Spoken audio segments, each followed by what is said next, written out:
5 musuh tak terlihat yang melemahkan otot di usia lanjut. Apakah kamu menyadari bahwa saat menonton video ini, tak terhitung orang tua di seluruh dunia sedang kehilangan massa otot tanpa menyadarinya? Tidak ada rasa sakit, tidak ada tanda-tanda yang jelas. Tetapi suatu hari, bangun dari kursi menjadi lebih sulit, membawa kantong belanja menjadi tantangan. Yang lebih mengkhawatirkan, satu kali jatuh saja bisa menyebabkan patah tulang yang mengubah hidupmu sepenuhnya. Para ahli kesehatan menyebut fenomena ini sebagai sarkopenia. Dan ini adalah salah satu alasan utama mengapa banyak orang lanjut usia akhirnya harus tinggal di panti jompo atau mengalami kesulitan bergerak. Setelah usia 50 tahun, tubuh mulai kehilangan massa otot secara alami. Tetapi konsumsi makanan tertentu dapat mempercepat proses ini hingga 40% lebih cepat.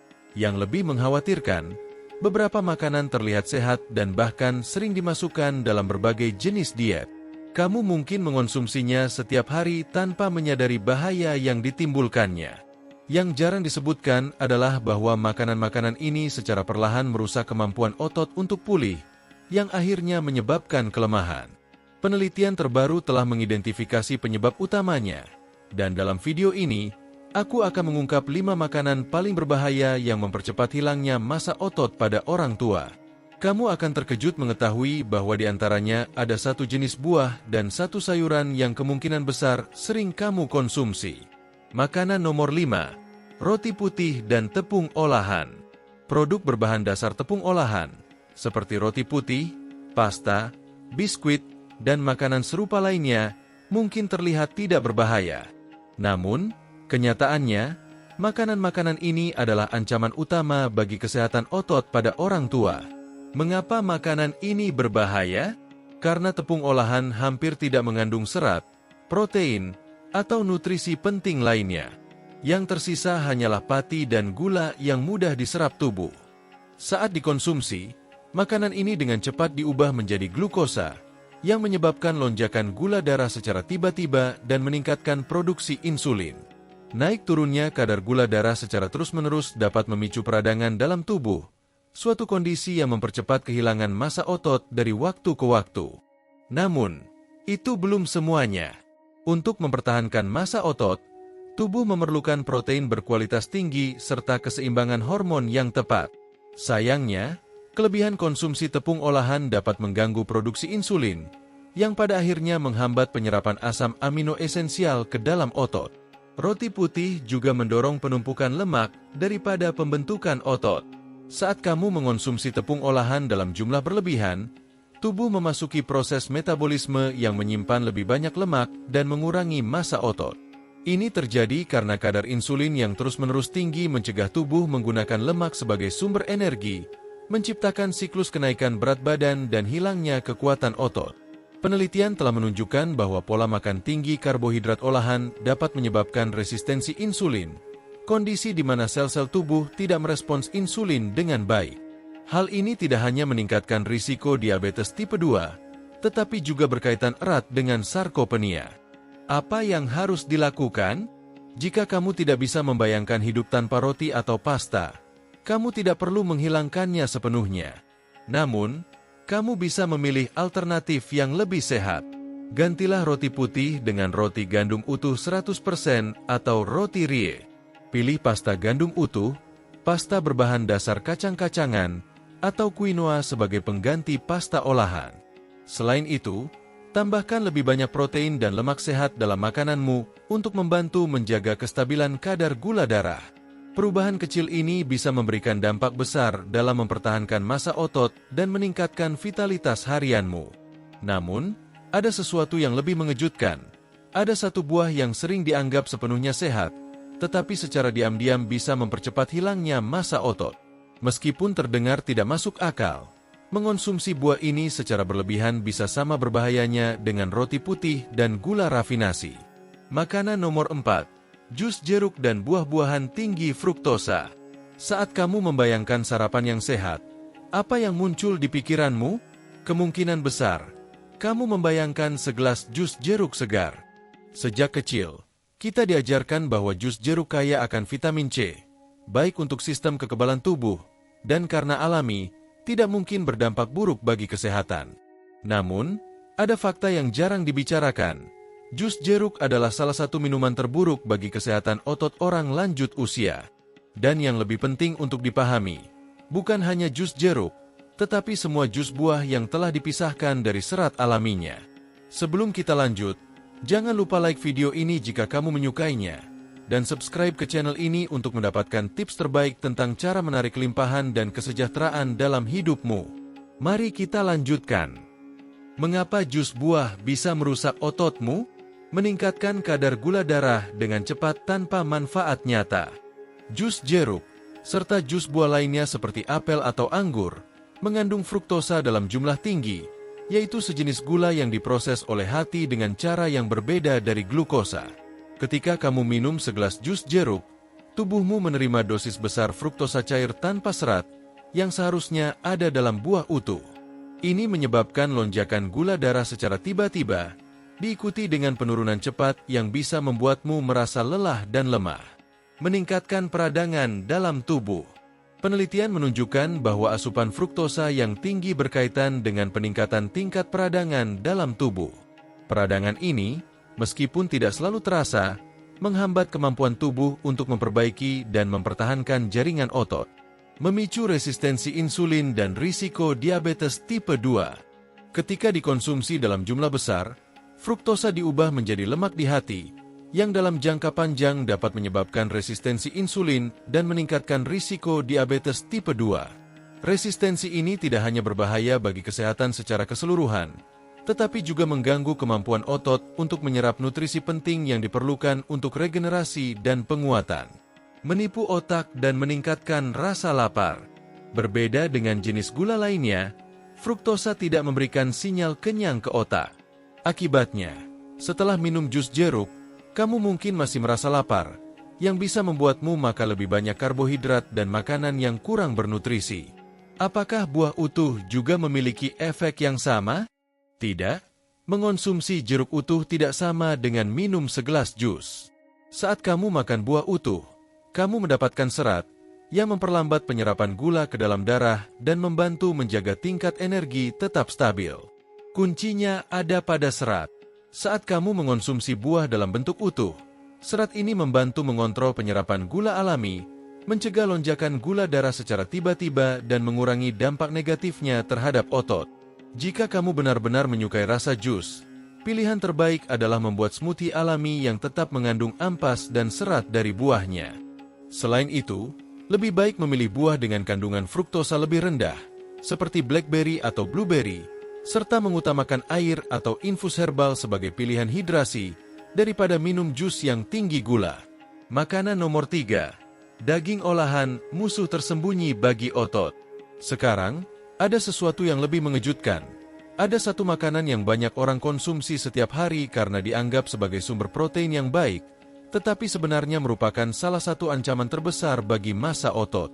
Makanan ini tidak hanya dapat meningkatkan peradangan, tetapi juga mengandung senyawa yang menghambat pemulihan jaringan otot. Dan yang lebih mengkhawatirkan, banyak orang mengonsumsinya dengan keyakinan bahwa itu membantu meningkatkan kekuatan tubuh mereka. Ketika berbicara tentang makanan berprotein tinggi, mungkin yang pertama kali terlintas dalam pikiran adalah ham, sosis, chorizo, atau salami. Selama bertahun-tahun, produk-produk ini telah dipromosikan sebagai sumber protein yang praktis dan cepat, terutama bagi lansia yang membutuhkan makanan yang mudah disiapkan. Namun, ada satu masalah besar. Daging olahan merupakan ancaman serius bagi kesehatan otot. Meskipun mengandung protein, mereka juga mengandung zat berbahaya yang dapat menghambat pemulihan dan perlindungan ototmu. Mengapa sosis menghancurkan massa otot? Sosis mengandung nitrit dan nitrat, zat yang memicu peradangan. Untuk memastikan sosis dapat bertahan lama tanpa rusak, industri makanan menambahkan senyawa kimia seperti nitrit dan nitrat. Senyawa ini dikaitkan dengan peradangan kronis dan kerusakan sel. Peradangan yang terus-menerus menghambat pemulihan jaringan otot dan mempercepat hilangnya massa otot, yang menjadi masalah besar terutama bagi orang lanjut usia. Sebuah penelitian yang diterbitkan dalam Journal of Nutrition menemukan bahwa konsumsi sosis secara rutin berkaitan dengan peningkatan risiko penyakit metabolik serta kepadatan otot yang lebih rendah pada orang dewasa yang lebih tua. Tinggi lemak jenuh dan lemak trans tersembunyi. Banyak jenis sosis mengandung kadar lemak jenuh dan lemak trans yang tinggi. Lemak ini dapat menyumbat arteri dan menghambat aliran darah ke otot. Jika sirkulasi darah tidak optimal, otot tidak mendapatkan cukup oksigen dan nutrisi penting, yang menghambat pemulihan serta membuatnya lebih rentan melemah seiring waktu. Kandungan natrium yang tinggi menyebabkan dehidrasi dan kelelahan otot. Pernahkah Anda merasa lebih haus setelah mengonsumsi sosis? Itu karena produk ini mengandung natrium dalam jumlah tinggi. Natrium memang membantu tubuh menahan air, tetapi konsumsi berlebihan justru menyebabkan dehidrasi, kram otot, dan kelelahan. Dehidrasi adalah ancaman tersembunyi bagi otot, karena mengganggu kontraksi dan pemulihannya, meningkatkan risiko cedera, serta mengurangi kekuatan otot. Protein dalam sosis berkualitas rendah dan tidak mendukung pertumbuhan otot. Meskipun sosis mengandung protein, kualitasnya jauh lebih rendah dibandingkan sumber alami seperti telur, ikan, atau kacang-kacangan. Selain itu, banyak produk sosis mengandung pati dan aditif lain yang mengurangi jumlah protein yang dapat dimanfaatkan tubuh untuk memperbaiki otot. Jadi, jika Anda berpikir bahwa sosis membantu memperkuat tubuh, kenyataannya justru sebaliknya. Apa pilihan sehat yang tersedia? Jika Anda ingin menjaga otot tetap kuat dan sehat, sebaiknya ganti sosis dengan sumber protein yang lebih alami dan minim proses, seperti daging tanpa lemak yang tidak diproses, seperti ayam, kalkun, dan daging sapi organik. Ikan kaya omega 3, seperti salmon dan sarden, yang membantu mengurangi peradangan. Telur utuh, sumber protein lengkap dan berkualitas tinggi. Kacang-kacangan dan biji-bijian, yang menyediakan protein nabati tanpa tambahan zat aditif berbahaya seperti pada makanan olahan. Ada hal yang lebih mengkhawatirkan. Ada satu makanan yang dikonsumsi hampir setiap hari oleh kebanyakan orang, dengan keyakinan bahwa itu tidak berbahaya. Namun, kenyataannya, makanan ini justru merampas nutrisi penting dari otot Anda. Makanan ini menghambat penyerapan magnesium, kalsium, dan protein esensial, secara perlahan melemahkan jaringan otot. Yang paling mengejutkan adalah hampir tidak ada yang menyadarinya. Makanan kedua, sayuran tak terduga yang melemahkan otot Anda. Sejak kecil, kita selalu mendengar, makan sayur, itu baik untuk kesehatan. Dalam banyak kasus, itu benar. Namun, bagaimana jika saya memberitahu Anda bahwa ada satu jenis sayuran yang mungkin berkontribusi pada hilangnya massa otot tanpa Anda sadari? Sayuran ini sering dimasukkan dalam pola makan sehari-hari dengan keyakinan bahwa itu bermanfaat, padahal sebenarnya bisa mencuri mineral esensial yang dibutuhkan otot agar tetap kuat. Sayuran yang dimaksud adalah bayam. Ya, sayuran yang dikaitkan dengan kekuatan Popeye ini sebenarnya dapat melemahkan otot Anda jika dikonsumsi dengan cara yang salah. Sisi tersembunyi bayam, fakta yang jarang diketahui. Bayam memang kaya akan vitamin dan mineral, tetapi juga mengandung satu zat yang dapat lebih banyak merugikan daripada menguntungkan jika dikonsumsi dalam jumlah berlebihan atau dengan cara yang tidak tepat. Perhatian, musuh tersembunyi itu bernama asam oksalat. Asam oksalat menghambat penyerapan kalsium dan magnesium. Kedua mineral ini sangat penting untuk fungsi dan pemulihan otot. Tanpa kalsium dan magnesium yang cukup, otot menjadi lemah, lebih rentan mengalami kram, dan membutuhkan waktu lebih lama untuk pulih setelah aktivitas fisik. Masalahnya adalah asam oksalat dalam bayam berikatan dengan kalsium dan magnesium di saluran pencernaan, membentuk senyawa yang tidak bisa diserap oleh tubuh. Akibatnya, meskipun Anda mengonsumsi makanan yang kaya akan kalsium dan magnesium, tubuh Anda tidak akan dapat memanfaatkannya jika Anda terlalu banyak mengonsumsi bayam mentah. Penumpukan asam oksalat dalam tubuh dapat menyebabkan batu ginjal.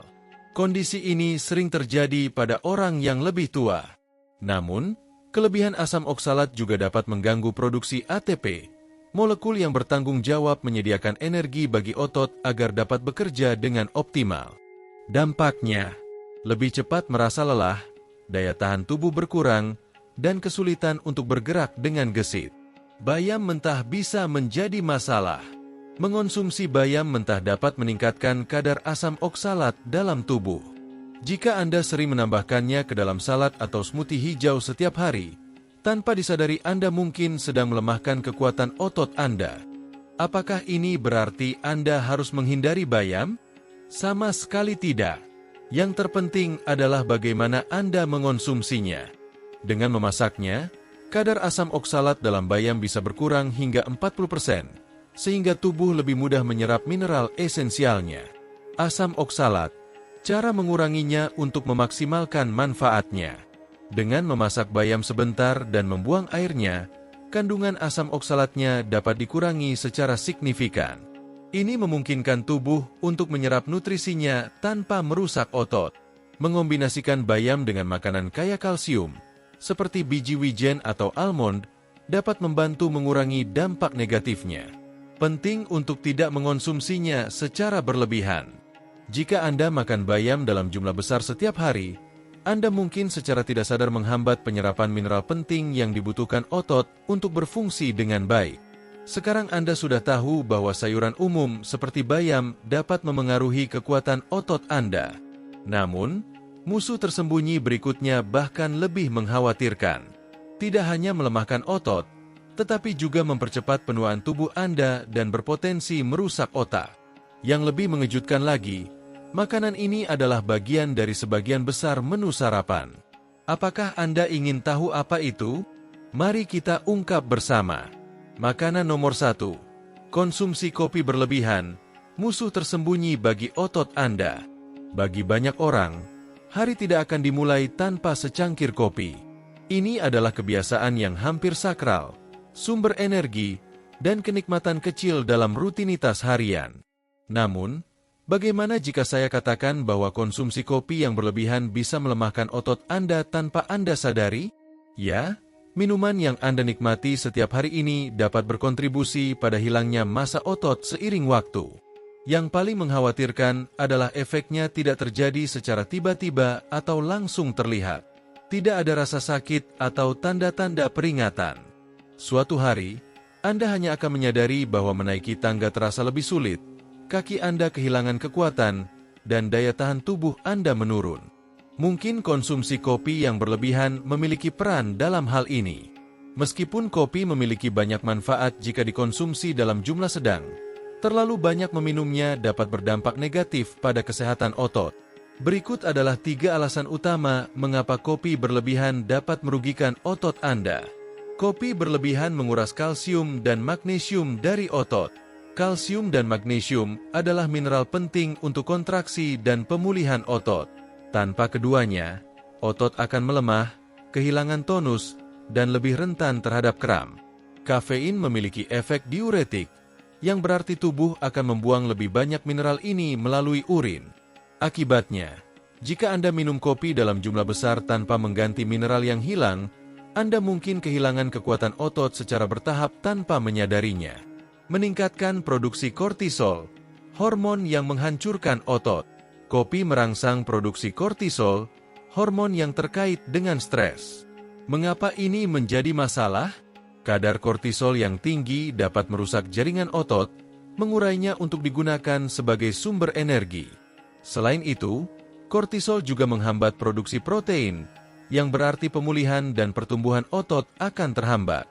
Jika Anda terbiasa minum beberapa cangkir kopi sehari, terutama saat merasa stres, ini bisa mempercepat hilangnya massa otot tanpa Anda sadari. Menurunkan kualitas tidur, yang menghambat regenerasi otot. Saat tidur, otot Anda memperbaiki diri dan menjadi lebih kuat. Namun, jika Anda minum kopi dalam jumlah besar, terutama di sore atau malam hari, tidur nyenyak Anda bisa terganggu. Kurangnya tidur berkualitas berarti regenerasi otot yang lebih lambat, yang dalam jangka panjang dapat menyebabkan penurunan kekuatan otot secara signifikan. Haruskah saya berhenti minum kopi? Tentu saja tidak. Seperti dalam banyak aspek kehidupan, keseimbangan adalah kuncinya. Batasi konsumsi kopi hingga 1 atau 2 cangkir per hari. Melebihi 3 cangkir sehari dapat mulai berdampak pada kesehatan otot dan tulang Anda. Hindari minum kopi saat perut kosong. Mengonsumsinya tanpa makanan dapat meningkatkan efek negatifnya terhadap kadar kortisol.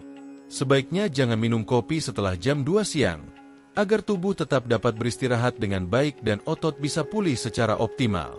Pertimbangkan untuk mengganti sebagian konsumsi kopi dengan teh hijau atau infus herbal. Teh hijau mengandung lebih sedikit kafein dan lebih banyak antioksidan, yang justru dapat membantu melindungi otot Anda daripada melemahkannya. Sekarang Anda sudah tahu 5 faktor tersembunyi yang merusak otot, terutama pada orang yang lebih tua. Tapi ada kabar baik.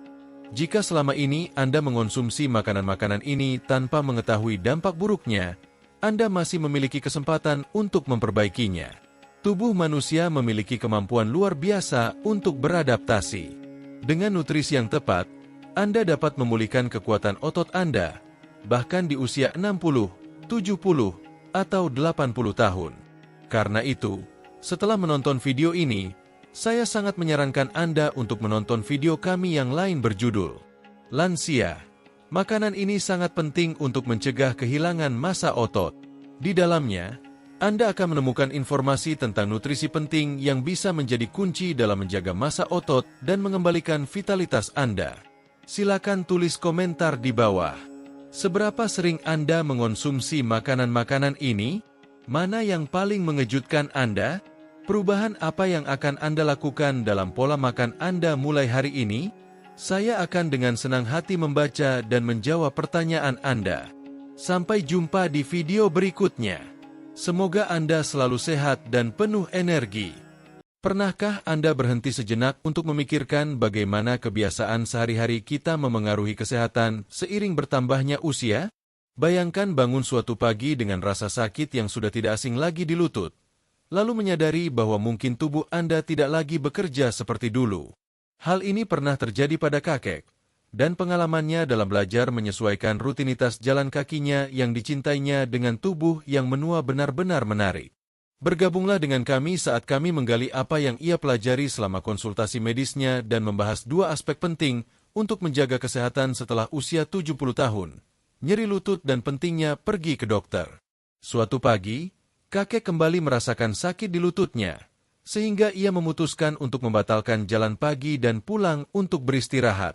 Sesampainya di rumah, ia duduk di sofa, memijat lututnya, dan bertanya pelan, "Apakah aku benar-benar menua? Tubuhku tidak lagi seperti dulu." Mengetahui ketidaknyamanannya, putranya segera membawanya ke dokter untuk pemeriksaan. Setelah memeriksa kasus kakek dengan cermat, dokter menjelaskan bahwa seiring waktu, tulang rawan pada sendi secara bertahap mengalami keausan. Berjalan dalam waktu lama dapat memberikan tekanan pada lutut, sehingga tidak disarankan untuk melakukannya secara berlebihan. Kakek tampak bingung dan bertanya, "Saya terbiasa berjalan setiap hari. Apa yang harus saya lakukan sekarang?" Dokter tersenyum dan berkata dengan tenang, "Anda tidak perlu berhenti berjalan sepenuhnya, cukup lakukan dengan moderasi." Selain itu, ada 2 aspek tambahan yang sangat penting untuk kesehatan Anda setelah usia 70 tahun. Pertama, penting untuk menerima proses penuaan. Memahami bahwa faktor biologis seperti genetika dan penurunan sistem kekebalan tubuh memengaruhi penuaan dapat membantu kita memahami perubahan dalam tubuh kita dengan lebih baik. Pemahaman ini dapat meningkatkan penerimaan dan mengurangi ketakutan akan penuaan. Pemeriksaan medis secara berkala dan tindakan pencegahan sangatlah penting, karena memungkinkan kita mendeteksi potensi masalah kesehatan sebelum menjadi serius. Misalnya, pemeriksaan rutin dapat mendeteksi masalah seperti hipertensi atau kadar kolesterol tinggi yang dapat dikelola lebih efektif jika diidentifikasi sejak dini. Tindakan pencegahan, seperti vaksinasi dan penerapan praktik sehat, dapat membantu mencegah atau menunda timbulnya penyakit. Faktor penting lainnya adalah pengelolaan penyakit kronis. Seiring waktu, kondisi seperti diabetes, artritis, dan penyakit jantung dapat menjadi lebih kompleks untuk dikendalikan. Perawatan medis yang berkelanjutan dan pemantauan yang rutin sangat penting untuk menjaga kondisi ini tetap terkendali, mencegah komplikasi, dan mempertahankan kualitas hidup yang baik. Kunjungan rutin ke dokter, manajemen obat yang tepat, serta penyesuaian gaya hidup adalah komponen utama dari perawatan ini. Selain itu, Memiliki sikap proaktif terhadap kesehatan kita dapat membawa kehidupan yang lebih dinamis dan memuaskan di usia tua. Dengan tetap terinformasi dan berkomitmen terhadap kesejahteraan kita dapat berpartisipasi lebih aktif dalam aktivitas yang kita nikmati, mempertahankan kemandirian, serta mengurangi beban bagi keluarga dan sistem perawatan kesehatan. Dalam budaya Amerika, yang sangat menghargai kemandirian dan efektivitas diri, merawat kesehatan diri sendiri sejalan dengan nilai-nilai ini. Hal ini memungkinkan individu untuk membuat pilihan yang tepat terkait kesejahteraan mereka, sehingga menjamin kehidupan yang lebih sehat, lebih panjang, dan lebih memuaskan. Pendekatan proaktif terhadap kesejahteraan ini tidak hanya menguntungkan individu tetapi juga memiliki dampak positif pada keluarga dan masyarakat. Dengan fokus pada kesehatan kita seiring bertambahnya usia, kita membantu menciptakan komunitas yang lebih kuat dan lebih sehat. Kedua, penting untuk memahami bagaimana pilihan gaya hidup kita memengaruhi kesehatan. Menyadari pentingnya keputusan-keputusan ini dalam hasil kesehatan sangatlah krusial, terutama dalam budaya Amerika, di mana konsumsi makanan cepat saji dan kebiasaan hidup yang tidak aktif sangat umum. Kurangnya tidur, kurangnya olahraga, dan pola makan yang tidak seimbang memiliki dampak besar terhadap penurunan kondisi fisik. Faktor-faktor ini dapat menyebabkan penyakit kronis seperti obesitas, diabetes, penyakit jantung, bahkan gangguan kesehatan mental seperti depresi dan kecemasan.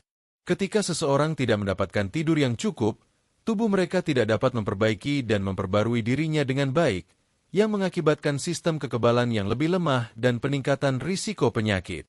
Melakukan aktivitas fisik secara rutin sangat penting untuk menjaga kesehatan jantung, memperkuat otot, dan mempertahankan tingkat energi yang baik. Kurangnya aktivitas fisik dapat menyebabkan melemahnya tubuh dan meningkatkan risiko penyakit. Selain itu, pola makan yang buruk, yang tinggi makanan cepat saji dan produk olahan, seringkali tidak menyediakan nutrisi yang diperlukan untuk fungsi optimal tubuh. Makanan ini biasanya mengandung kadar gula, lemak, dan garam yang tinggi, yang dapat menyebabkan kenaikan berat badan dan berbagai masalah kesehatan. Pola makan seimbang, yang mencakup buah-buahan, sayuran, biji-bijian utuh, dan protein tanpa lemak, menyediakan vitamin dan mineral esensial untuk mendukung fungsi tubuh dan mencegah penyakit. Mendorong kebiasaan sehat sejak kecil sangatlah penting, karena praktik yang diterapkan sejak usia dini seringkali bertahan sepanjang hidup. Anak-anak yang tumbuh dengan pola makan sehat, rutin berolahraga, dan mendapatkan tidur yang cukup memiliki kemungkinan lebih besar untuk melanjutkan kebiasaan ini hingga dewasa. Mengadopsi kebiasaan baik sejak dini membantu mencegah penyakit terkait gaya hidup dan mendorong umur yang lebih panjang. Selain itu, memperhatikan aspek-aspek gaya hidup ini dapat membantu mengurangi biaya perawatan kesehatan dalam jangka panjang. Mengadopsi gaya hidup sehat sebagai langkah pencegahan dapat mengurangi kebutuhan akan perawatan medis, yang seringkali mahal dan dapat membebani sistem kesehatan. Singkatnya, pentingnya keputusan gaya hidup terhadap hasil kesehatan tidak boleh diremehkan. Mendorong pola makan seimbang, olahraga teratur, dan tidur yang cukup sejak masa kanak-kanak dapat secara signifikan mengurangi dampak negatif dari penuaan dan mengarah pada kehidupan yang lebih sehat dan memuaskan. Bagi masyarakat Amerika, menerapkan kebiasaan sehat sangat penting untuk melawan prevalensi makanan cepat saji dan gaya hidup yang tidak aktif. Selain itu, kesejahteraan emosional para lansia juga memiliki peran yang sangat penting. Kesehatan mental tidak boleh diabaikan, terutama dalam masyarakat yang sangat menghargai kemandirian. Meskipun kemandirian adalah hal yang positif, hal ini dapat menyebabkan isolasi, terutama di kalangan lansia. Isolasi ini dapat memicu perasaan kesepian dan depresi, yang secara signifikan dapat berdampak pada kesehatan mental maupun fisik. Dalam budaya Amerika Serikat, yang sangat menghargai kemandirian pribadi, kebutuhan emosional seseorang, terutama para lansia, terkadang bisa terabaikan. Namun, interaksi sosial sangat penting untuk menjaga kesehatan secara keseluruhan. Studi telah menunjukkan bahwa mereka yang memiliki jaringan sosial yang kuat cenderung memiliki kesehatan yang lebih baik dan umur yang lebih panjang dibandingkan dengan mereka yang hidup sendiri. Kesepian dapat menyebabkan masalah kesehatan yang serius, seperti penyakit jantung, melemahnya sistem kekebalan tubuh, dan bahkan penurunan fungsi kognitif. Depresi yang tidak ditangani juga bisa sangat merugikan, menyebabkan penurunan kualitas hidup dan peningkatan angka kematian. Oleh karena itu, penting untuk membangun komunitas dan jaringan dukungan yang dapat memberikan dukungan emosional dan psikologis yang dibutuhkan oleh para lansia. Jaringan ini sangat penting untuk kesejahteraan mereka karena memberikan kebersamaan, mengurangi perasaan kesepian, dan menciptakan rasa memiliki. Interaksi sosial yang teratur dapat menjaga pikiran tetap tajam dan aktif, sehingga mengurangi risiko gangguan kesehatan mental. Selain itu, jaringan dukungan ini dapat mendeteksi tanda-tanda awal ketidakstabilan psikologis dan memberikan intervensi tepat waktu. Dengan mendorong hubungan sosial yang kuat dan berfokus pada kesehatan mental, kita dapat meningkatkan kesejahteraan lansia secara keseluruhan. Hal ini tidak hanya bermanfaat bagi individu, tetapi juga memperkuat komunitas secara keseluruhan.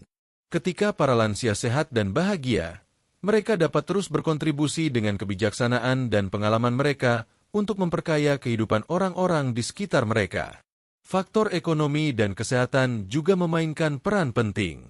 Kesulitan keuangan dapat menyebabkan pengabaian terhadap kesehatan, sementara penggunaan obat yang tidak tepat dapat memperburuk kondisi medis. Hal ini menegaskan pentingnya menyediakan layanan kesehatan yang terjangkau serta manajemen obat yang tepat bagi lansia. Memastikan bahwa mereka memiliki akses terhadap perawatan kesehatan yang diperlukan tanpa menghadapi biaya yang besar sangatlah penting.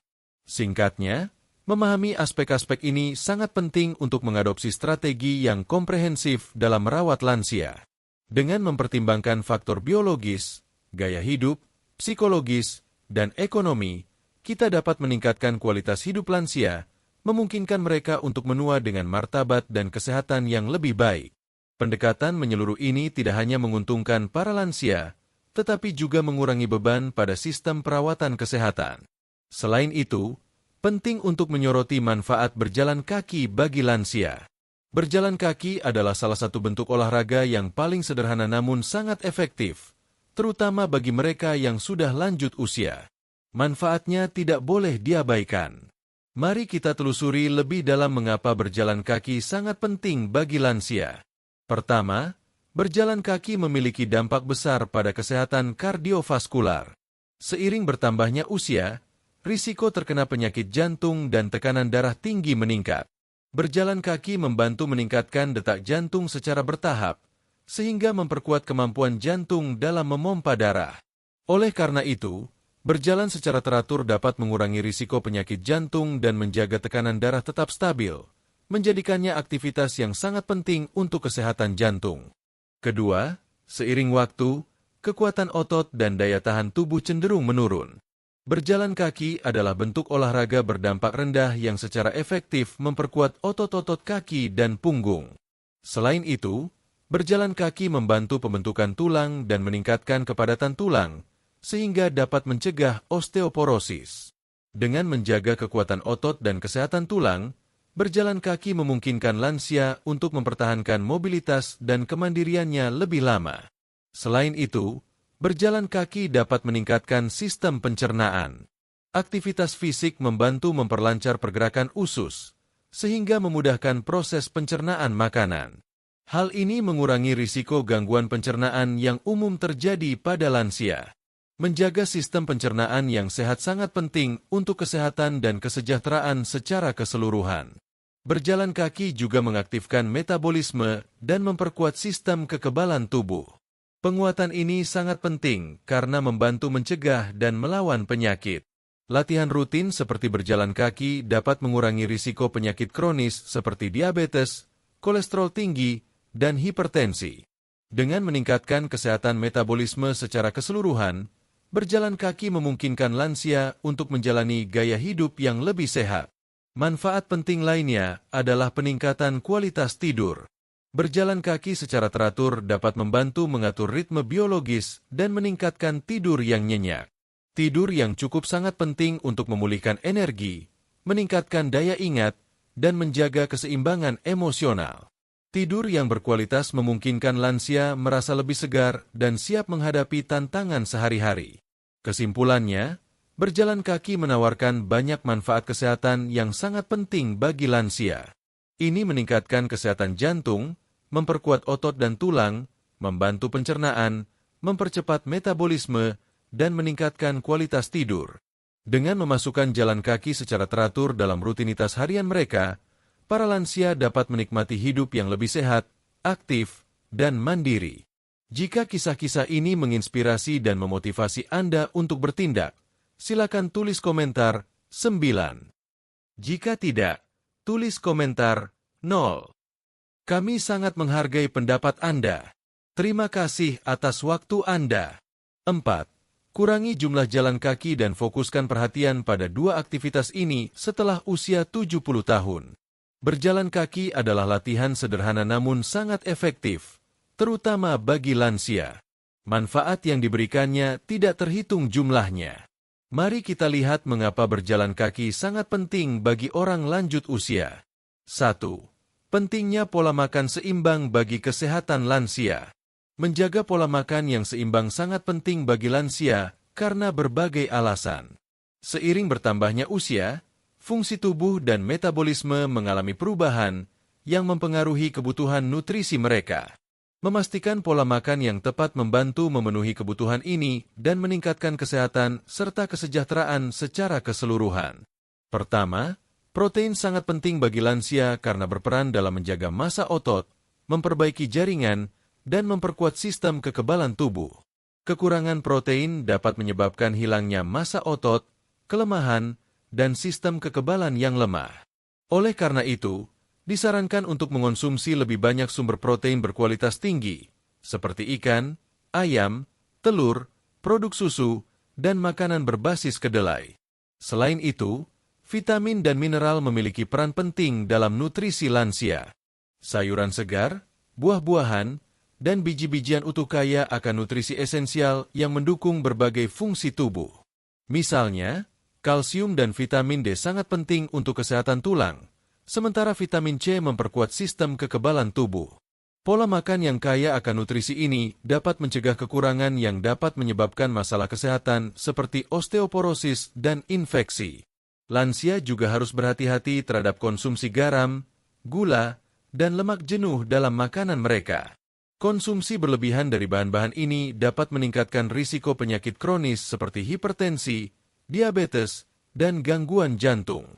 Sebelum kita melanjutkan, jangan lupa untuk menekan tombol suka jika Anda menikmati video ini dan berlangganan kanal kami untuk mendapatkan tips terbaik tentang cara menarik keberlimpahan dan kemakmuran dalam hidup Anda. Mengurangi konsumsi bahan-bahan yang kurang sehat ini membantu lansia mengelola kesehatan mereka dengan lebih baik dan mencegah perkembangan penyakit. Selain itu, pola makan seimbang dapat meningkatkan kualitas hidup secara keseluruhan. Nutrisi yang baik menjaga tingkat energi, mendukung kesehatan mental, dan mengoptimalkan kemampuan fisik. Ini juga dapat membantu mencegah atau mengelola masalah kesehatan yang sudah ada, sehingga aktivitas sehari-hari menjadi lebih mudah dan menyenangkan. Singkatnya, sangat penting bagi lansia untuk menjaga pola makan seimbang karena perubahan kebutuhan nutrisi mereka. Kebiasaan ini membantu menjaga massa otot, memperkuat sistem kekebalan tubuh, dan meningkatkan kesehatan secara keseluruhan, serta mencegah penyakit kronis. Dengan memprioritaskan pola makan yang kaya protein, vitamin, dan mineral, serta mengurangi konsumsi bahan yang kurang sehat, lansia dapat menikmati hidup yang lebih sehat dan memuaskan. 2. Pentingnya aktivitas mental bagi kesejahteraan lansia. Menjaga aktivitas mental sangat penting bagi lansia karena berbagai alasan. Seiring bertambahnya usia, kemampuan kognitif cenderung menurun, yang dapat menyebabkan masalah dalam mengingat, memecahkan masalah, dan berpikir jernih. Namun, berpartisipasi dalam aktivitas mental seperti membaca, menulis, melukis, bermain alat musik, dan menari dapat membantu menjaga ketajaman pikiran. Aktivitas ini merangsang otak, meningkatkan kemampuan kognitif dan daya ingat, serta berfungsi sebagai latihan mental yang menjaga pikiran tetap waspada dan sehat. Selain itu, aktivitas mental membawa kebahagiaan dan mengurangi stres serta kecemasan. Banyak lansia menghadapi perasaan kesepian dan depresi, terutama jika mereka mengurangi keterlibatan dalam aktivitas atau kehilangan teman dan anggota keluarga. Dengan terlibat dalam hobi dan aktivitas sosial, Mereka dapat merasakan pencapaian yang memberikan kepuasan, menawarkan ketenangan dari kekhawatiran sehari-hari, serta membantu mereka merasa lebih bahagia dan rileks. Berpartisipasi dalam aktivitas sosial dan kerja sukarela juga memberikan manfaat besar. Ketika lansia berinteraksi, berpartisipasi, dan bekerja sama dengan orang lain, mereka memperkuat keterampilan sosial mereka dan membangun hubungan yang bermakna. Interaksi sosial ini sangat penting bagi kesejahteraan mental mereka, karena memungkinkan mereka merasa dihargai dan diakui, meningkatkan harga diri, serta mengurangi perasaan kesepian dan keterasingan. Selain itu, dengan berkontribusi pada komunitas mereka, lansia merasakan tujuan hidup dan kepuasan pribadi. Singkatnya, menjaga otak tetap aktif sangat penting bagi lansia karena membantu mempertahankan keterampilan kognitif mereka dan meningkatkan kesejahteraan secara keseluruhan. Berpartisipasi dalam aktivitas ini memberikan stimulasi mental, mengurangi stres dan kecemasan, serta mendorong interaksi sosial dan pertumbuhan pribadi. Dengan tetap aktif secara mental, lansia dapat menjalani hidup yang lebih bermakna dan memuaskan, merasa lebih terintegrasi dan dihargai dalam komunitas mereka. Pendekatan holistik terhadap kesehatan mental ini memastikan bahwa mereka tidak hanya hidup lebih lama, tetapi juga menikmati kualitas hidup yang lebih baik. Seiring dengan menurunnya kapasitas fisik secara bertahap setelah usia 70 tahun, penting untuk fokus pada cara berjalan. Pertama-tama, keseimbangan harus dijaga dan batas tubuh dalam aktivitas fisik harus dipahami serta dihormati, terutama bagi lansia. Rekomendasi untuk berjalan 10.000 langkah sehari sebagai standar kesehatan yang baik cukup populer, tetapi tidak selalu berlaku untuk semua orang. Saran ini, meskipun bermaksud baik, tidak mempertimbangkan perbedaan individu dalam kondisi fisik dan daya tahan. Bagi lansia, berjalan terlalu banyak justru dapat lebih merugikan daripada menguntungkan. Seiring bertambahnya usia, sendi dan tulang menjadi lebih rapuh, dan berjalan berlebihan dapat memberikan tekanan besar pada area tersebut, meningkatkan risiko artritis dan osteoporosis. Kondisi ini dapat menyebabkan rasa sakit, membatasi pergerakan, dan secara signifikan mengurangi kualitas hidup. Oleh karena itu, penting untuk menemukan keseimbangan yang mendukung kesehatan tanpa menyebabkan cedera.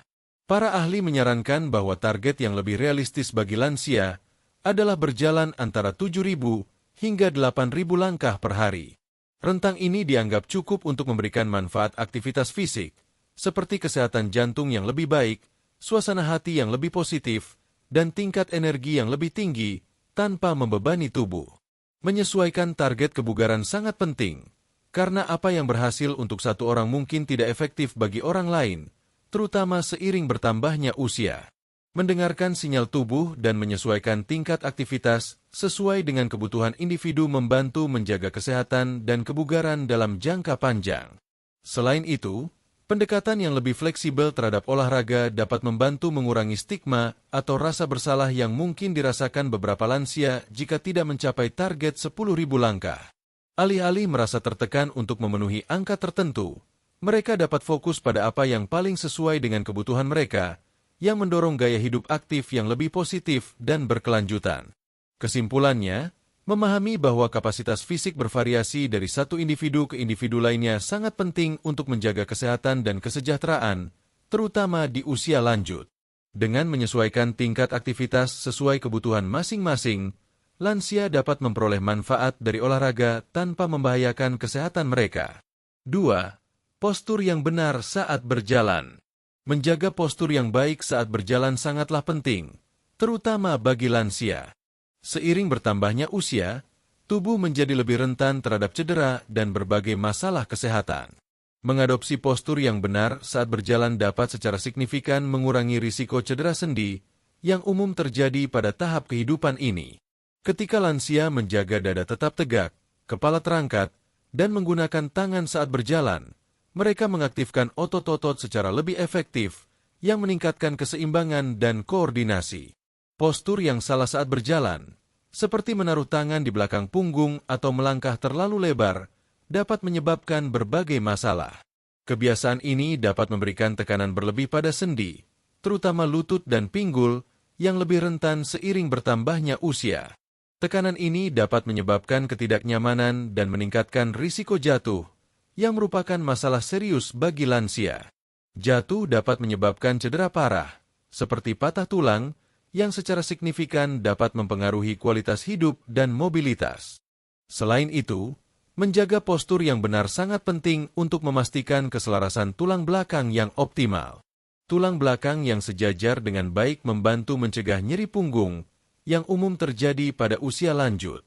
Mengadopsi postur yang benar saat berjalan memastikan distribusi berat badan yang seimbang, mengurangi tekanan berlebihan pada sendi tertentu. Selain itu, berjalan dengan postur yang baik meningkatkan efektivitas pernapasan.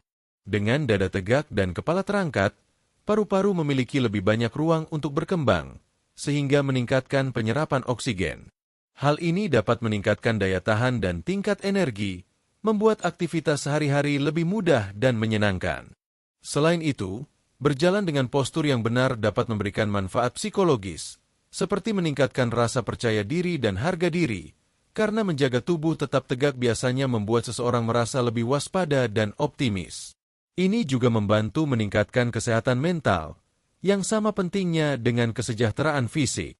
Singkatnya, sangat penting bagi lansia untuk mempertahankan postur tubuh yang benar saat berjalan. Hal ini tidak hanya mengurangi risiko cedera, tetapi juga meningkatkan koordinasi motorik, mempermudah pernapasan yang lebih efektif, dan berkontribusi pada kesejahteraan secara keseluruhan. Mendorong lansia untuk menerapkan kebiasaan ini dapat membantu mereka menjalani kehidupan yang lebih sehat, aktif, dan memuaskan. 3. Hindari berhenti mendadak saat berjalan. Sangat penting untuk menghindari berhenti secara tiba-tiba saat berjalan karena beberapa alasan, terutama dalam hal kesehatan dan keselamatan. Pertama, berhenti secara mendadak dapat menyebabkan pusing. Saat bergerak, tubuh menyesuaikan diri dengan aktivitas tersebut dengan menyesuaikan detak jantung dan sirkulasi darah. Jika tiba-tiba berhenti, keseimbangan ini dapat terganggu, yang dapat menyebabkan penurunan tekanan darah secara mendadak dan menimbulkan perasaan kebingungan atau pusing. Hal ini bisa berbahaya, terutama jika berada di tempat yang dapat menyebabkan kehilangan keseimbangan dan terjatuh. Kedua, menghindari berhenti mendadak membantu mencegah tubuh mengalami panas berlebih. Saat berjalan, terutama di lingkungan yang panas, tubuh menghasilkan panas. Mengurangi kecepatan secara bertahap memungkinkan tubuh beradaptasi dan mendingin secara alami. Jika berhenti terlalu cepat, tubuh mungkin tidak memiliki cukup waktu untuk menyesuaikan suhunya, yang dapat menyebabkan kepanasan dan ketidaknyamanan. Meningkatkan dan mengurangi kecepatan secara bertahap saat berjalan juga bermanfaat bagi kesehatan jantung. Memulai perjalanan dengan perlahan memberi waktu bagi jantung dan otot untuk melakukan pemanasan, sehingga mengurangi risiko cedera dan ketegangan. Begitu pula, pendinginan secara bertahap memungkinkan detak jantung dan pernapasan menyesuaikan diri secara perlahan, yang lebih baik untuk sistem kardiovaskular secara keseluruhan. Pendekatan ini mengurangi tekanan pada jantung dan otot, menjadikan rutinitas berjalan lebih aman dan efektif. Selain itu, kebiasaan ini dapat meningkatkan pengalaman berjalan. Memulai dan mengakhiri perjalanan dengan kecepatan sedang memungkinkan seseorang untuk lebih menikmati lingkungan sekitar serta mempersiapkan diri secara mental sebelum dan setelah berolahraga. Hal ini menjadikan aktivitas berjalan lebih menyenangkan dan mudah dipertahankan dalam jangka panjang. Kesimpulannya, sangat penting untuk menghindari berhenti mendadak selama berjalan agar tetap seimbang, menghindari panas berlebih, mendukung kesehatan jantung yang optimal, dan meningkatkan pengalaman berjalan. Dengan mengurangi kecepatan secara bertahap, seseorang dapat melindungi tubuhnya dan membuat rutinitas berjalan menjadi lebih aman serta menyenangkan. Jika Anda merasa bahwa tips ini bermanfaat dan menginspirasi, silakan tinggalkan komentar dengan kata 9. Jika tidak, tuliskan 0. Kami sangat menghargai pendapat Anda. Terima kasih atas waktunya. Apakah Anda pernah bertanya-tanya makanan apa saja yang menjadi bagian dari pola makan sehari-hari para ahli bedah jantung tingkat tinggi dan makanan apa yang mereka hindari? Dalam video ini, kami akan menyajikan tips praktis